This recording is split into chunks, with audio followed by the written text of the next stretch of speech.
We've got a new face right now monitoring your comments. Jeff Maher is filling in for Michelle Ponto this morning. Good morning, to you, Jeff. Guys. How are you? Good morning. Just looking at some of the stuff that we're talking about today, did you know it's Friday the 13th? We did. Yeah. Well, did you know the effect that it has on people? It's pretty amazing. First off, I'm just going to bring this up on the full screen.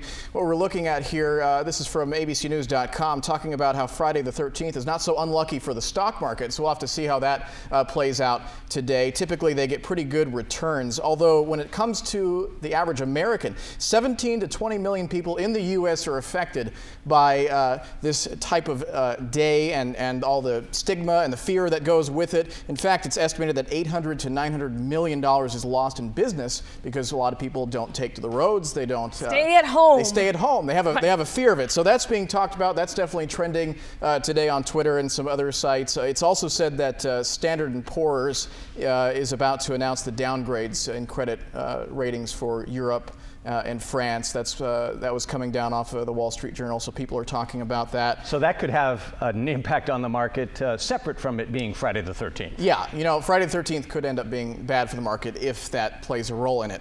And another thing that people are talking about, and I wanted to address this with you, Kiba, okay. If we can bring this up on the full screen. Oh boy. Do you know who this is? In the red there? Oh, it's can you too tell? far away. I can't see. That is Kim?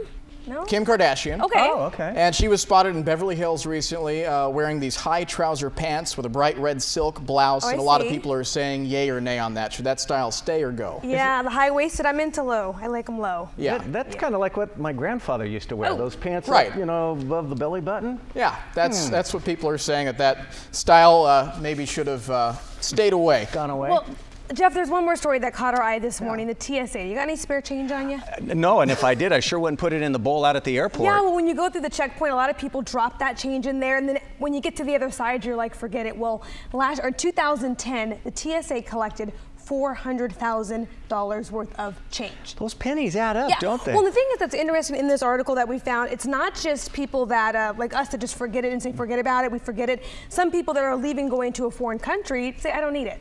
I'm going home, it's not going to be worth anything, and they just leave. But $400,000 in just 1 year? Yeah. And SFO was on the top of that list. I think one of the New York airports led the way, but San Francisco was well represented. And by the way, here's some change. Can I keep it? I'll take you can keep it. Yeah, notice, all pennies. Well, it spins the same. Yeah. Is Yes, that how much does. you bet on the Denver Broncos to win? Oh, Here don't even we go there. go. Don't even go there. I've got more on that actually coming up in a bit. But by the way, we are getting some Facebook comments on the News 10 Facebook page about this very issue. Heather Nipp saying that they should donate it to charity.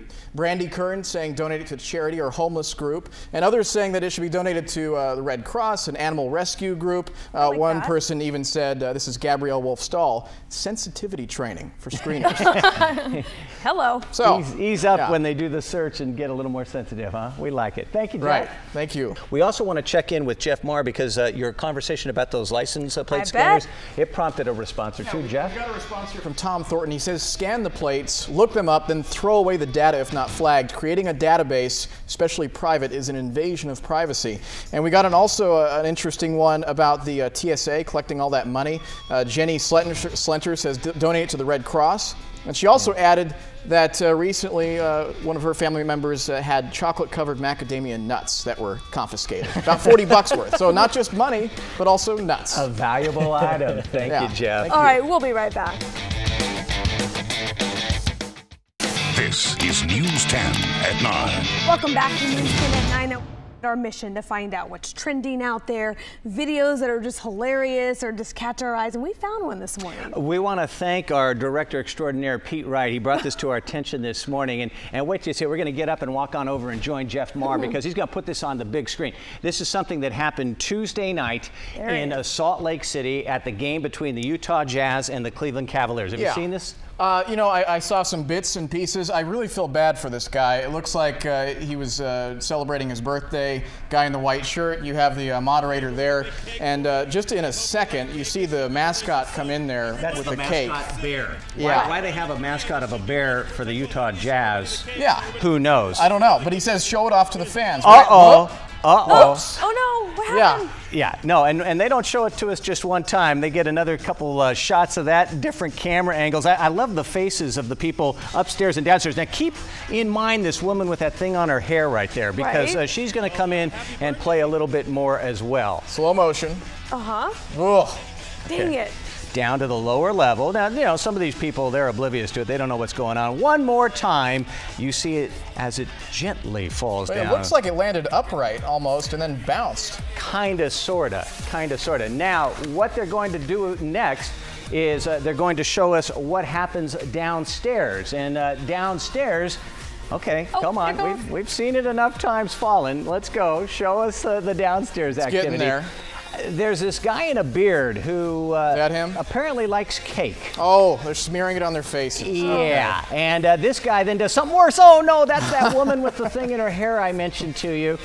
You've seen that at weddings. You don't see that too often at basketball games. No, you don't. You know what? Let's blame the mascot on this one. You gotta be careful when you have a big old cake and a chance for it to fall. We need to be concentrating on holding that. The good thing though is the lady's happy. She's not upset. Nobody's upset. Just having a good old time. I'd like to think the Kings mascot doesn't have butterfingers. He'd hold on to that. He would hold on to it. Slamson. Thanks, Jeff. Slamson would do it well. We're going to take a quick break and come right back.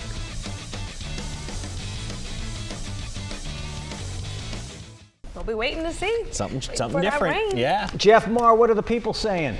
Well, a couple things. This is from the TSA checkpoint issue with the money they're getting from the bins. Let's bring that up on the full screen. Some comments from people basically just saying, I think it should go to education.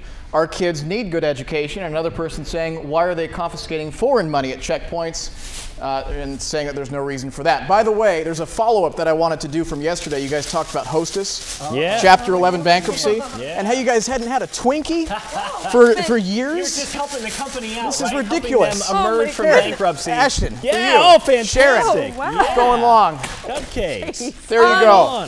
Have your Twinkie. Wait, thank you. Thank you. And eat it. Stuff it down. Yes, all 540 Why'd calories. you have to go Thank there? you. Yeah, wow. Thank you, Jeff Maher. Good stuff. We'll be right back. Good. Now it's working. Good. Got it. Okay. Got it. Again, I'm not touching it at all. To give you an idea, I'm going to look away from the screen. I'm not looking, and I'm getting hit by asteroids. I go back and look again. It's hitting all the asteroids right now. How amazing is this technology where you don't have to touch the computer anymore? You can just use your eyes. I was still working on a term that Andres coined. He called it the virtual finger. When I've gotten that, it wasn't what he was talking about. Yeah, let's not go. No. Thank you, Nick. He's had fun, and of course, he'll have more for us later today on News 10. And one last check with Jeff Maher. What are people saying out there, Jeff? You know, I see that little device working on vending machines because people are so lazy of hitting the buttons. Just, you know, let your eyes do the work. Sure. And then you'll get your Twinkie, Dan.